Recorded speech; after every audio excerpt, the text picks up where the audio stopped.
사사 시대에는 여호수아 같은 그런 영적인 리더십이 없어서 여러 가지 방황을 하고 있는 모습을 우리가 성경을 통해서 엿볼 수가 있습니다.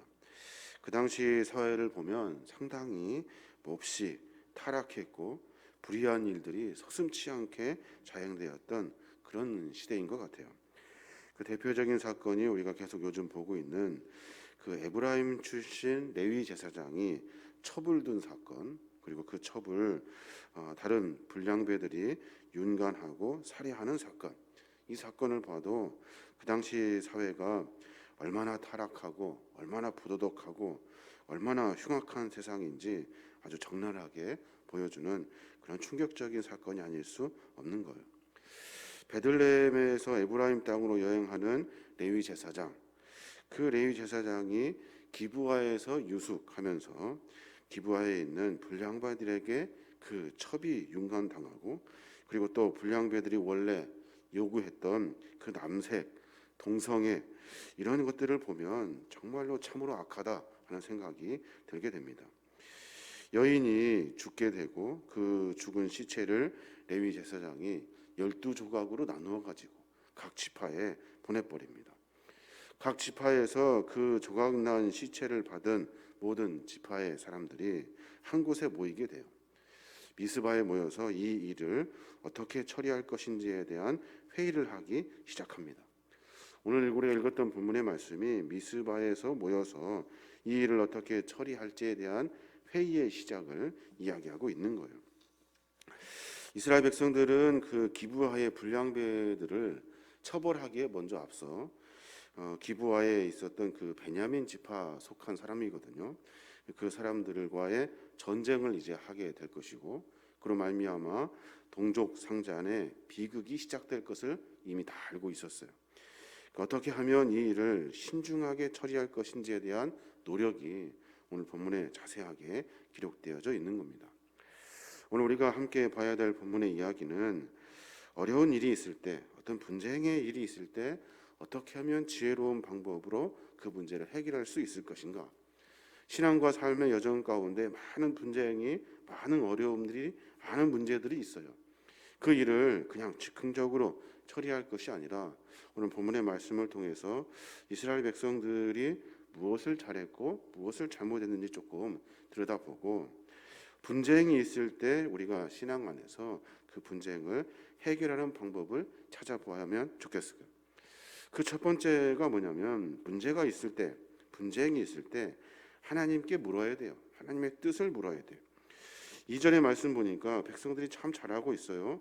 온 백성의 어른, 곧 이스라엘 모든 지파의 어른들은 하나님 백성의 총에 섰고 칼을 빼는 보병은 40만 명이었으며 라고 말해요. 그러니까 온 백성의 어른, 곧 이스라엘의 모든 지파의 사람들이 하나님의 백성의 총회 앞에 섰대요. 백성의 총회 앞에 섰다는 말은 이것이 과연 하나님 보시기에 어떠한지, 하나님의 뜻이 무엇인지 묻기 위해서 그 자리에 모인 거예요. 어떻게 하면 좋겠습니까? 라고 하나님께 방도를 여쭈었던 거죠. 이스라엘 백성들이 미스바에 모인 이유, 자기들이 기브아에 있는 불량배들 사건을 처리할 수 있는 권한이 과연 있는지, 또 그 일을 처리하면서 자칫하면 베냐민 지파에 속해 있는 그 기브아의 불량배들을 처리하면서 그 지파를 완전히 송두리째 말살시키고 마는 그런 실수를 범하게 되는데, 그런 일들을 하기 전에 우리가 여러 가지 것들을 하나님께 묻고 있는 거예요. 그러니까 일을 시작할 때 자기의 감정, 복수심, 성급한 일을 처리하지 않아요. 신중해야 돼요. 하나님의 뜻이 무엇인지 늘 묻고 우리가 그 문제를 하나씩 해결해 내어야 하는 거예요. 하나님의 공의와 성결을 회복하기 위해서 거룩한 열심으로 그 문제를 접근해야 하는 거예요. 문제 해결이 자신의 이기적인 편의와 감정에 치우치는 것이 아니라 하나님의 선한 정의, 공의, 하나님의 뜻이 드러날 수 있도록 문제를 해결해야 하는 거예요. 그러려면 오늘 이스라엘 백성들이 미스바에 모였던 것처럼 우리도 하나님의 성전에 모여서 주께 물어야 돼요. 묻고 이 문제를 과연 하나님이 어떻게 해결하실지에 대한 궁금증을 가지고 하나님과 깊은 대화를 나눠야 하는 거예요. 오직 하나님의 거룩하신 뜻과 섭리가 나타나도록 우리의 삶 가운데 주님의 간섭으로 말미암아 이 분쟁이 해결되도록 하나님께 맡겨야 되는 거예요. 근데 이게 우리가 잘 안 돼요. 자기의 감정, 자기의 복수심, 자기의 어떤 자존심 이런 것들을 앞세우다 보니까 문제의 본질을 보지 못한다는 거예요. 교회의 모든 분쟁도 마찬가지입니다. 우리가 서로 신앙생활하면서 다툴 수 있어요. 분쟁이 있을 수 있습니다. 근데 그 문제를 해결할 때 누구의 마음, 누구의 생각, 누구의 복수심, 누구의 감정을 상한 이야기를 할 것이 아니라 과연 하나님의 뜻인가? 그 문제가 왜 일어났는가? 해결하려면 어떻게 하나님께 묻고 하나님의 답을 구해야 되는지 분명히 한 발짝 물러서서 하나님께 묻는 시간이 있어야 하는 거예요. 그래야 문제를 정확하게 하나님이 원하시는 뜻에 맞게 해결할 수 있게 되는 거예요. 또 하나 분쟁이 있을 때 해결하는 방법, 지혜로운 방법 중에 이스라엘 백성들이 하고 있는 일이 있어요. 그것이 뭐냐면 철저하고 정확하게 그 문제를 분석하고 보는 거예요. 아주 객관적인 시선으로 보는 거죠.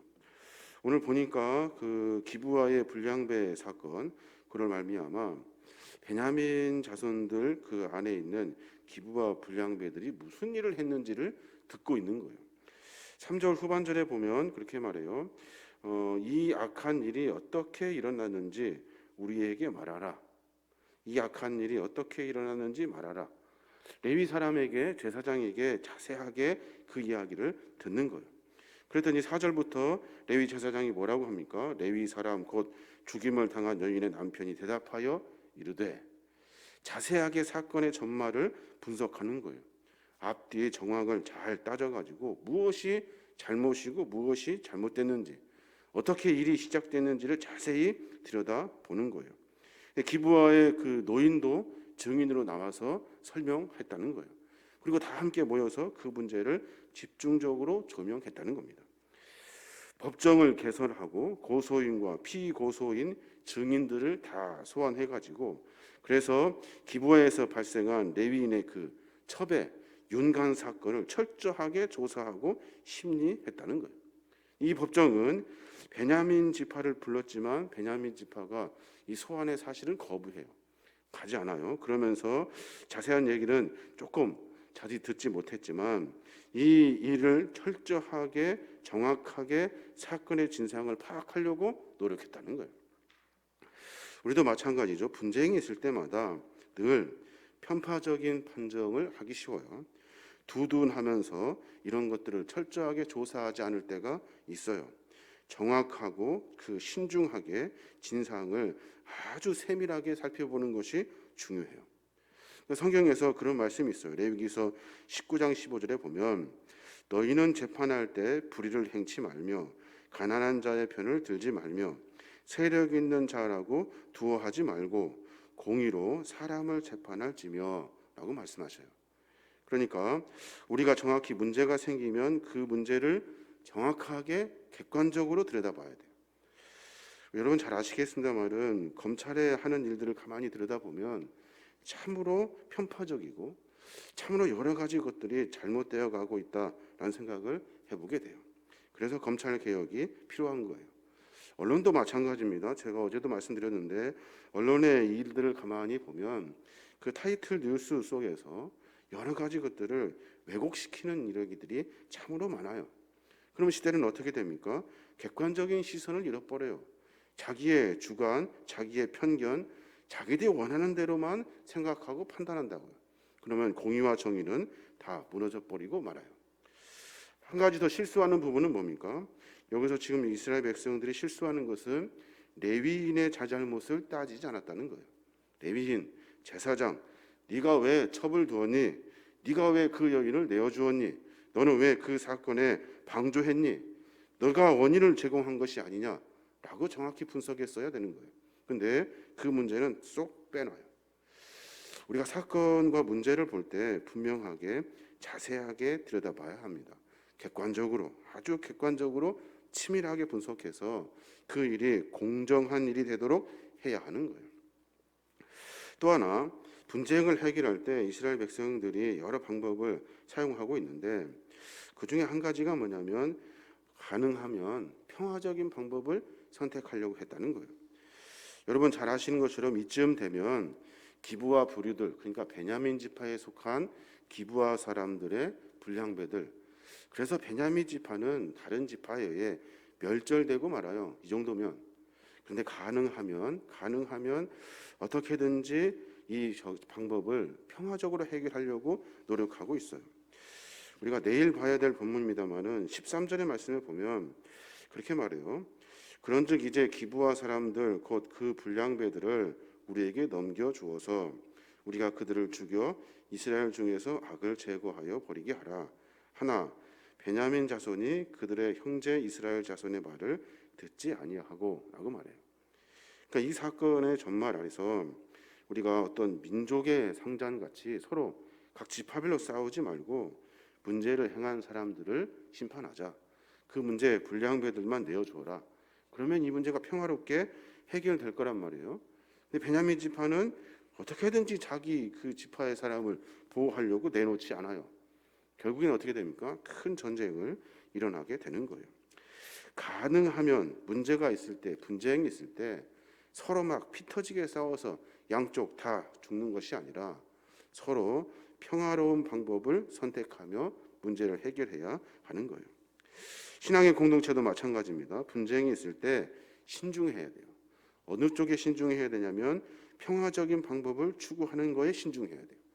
어떻게 하면 교회가 평화로워지는지, 어떻게 하면 교회가 안정될 수 있는지, 어떻게 하면 교회가 바르게 하나님 보시기에 합당한 교회로 세워질지, 싸우고 풍랑나고 막 서로 피터지게 싸워서 양쪽 다 그냥 나자빠지는 것이 아니라 가능하면 평화로운 방법으로 문제를 해결해야 하는 거예요. 그러려면 어떻게 됩니까? 앞에 우리가 말씀드린 것처럼 더 세밀하게 치밀하게 그 문제를 분석해야 돼요. 감정적으로 자기 생각을 앞세우는 것이 아니라 공동체의 이익을 위해서, 교회를 바르게 세워내기 위해서 더 치열하게 그 심사를 해야 하는 거예요. 분쟁이 발생하지 않도록 서로 협력하고 이해하는 것이 먼저 더 중요하겠죠. 서로 가능하면 이해하고 어렵고 힘든 오해들이 있으면 서로 평화적인 방법으로 풀어야 돼요. 그래야만이 신앙 공동체를 바르게 세워갈 수 있는 거예요. 오늘 이스라엘 백성들은 여러 노력을 지금 하고 있습니다. 이쯤 되면 큰 싸움이 일어나죠. 그리고 이런 일은 전에도 후에도 없는 일이에요. 첩을 그냥 내어주어서 죽게 하고 밤새도록 윤관당하도록 레위 제사장 내버려 두고 그 아침에 아무렇지도 않게 가자 하고 깨웠는데 일어나지 않으니까 그 시체를 그냥 다 조각내요. 사람의 시체를 조각내서 자기가 무슨 분을 푼다고 각 지파에 그 시체를 나눠줘요. 이런 숭악한 일을 하면서 하나님이 무엇을 원하시는지를 다 새카맣게 잃어버리게 된다는 겁니다. 이 사실을 통해서 우리 한번 정리해 볼 필요가 있는데 우리는 늘 하나님이 무엇을 원하시는지를 고민해야 돼요. 가장 간단한 이야기 같지만 사실 제일 어렵고 힘든 일이에요. 왜냐하면 늘 내가 먼저 앞서거든요. 내 감정, 내 생각이 먼저 앞서기 때문에 그래요. 문제가 생길 때 어떻게 해야 됩니까? 그 문제를 가지고 하나님 앞에 물어야 돼요. 문제 가지고 내가 고민하기 전에 하나님께 묻는 것 가장 중요하지만 제일 어려운 일이에요. 그 일을 우리가 선택적으로 고민하면서 해야 하는 거예요. 또 하나 객관적이고 정확하게 사실을 심리해야 돼요. 그래서 진위 여부를 명확하게 밝혀야 돼요. 그래야만이 사건의 정확한 진단할 수 있어요.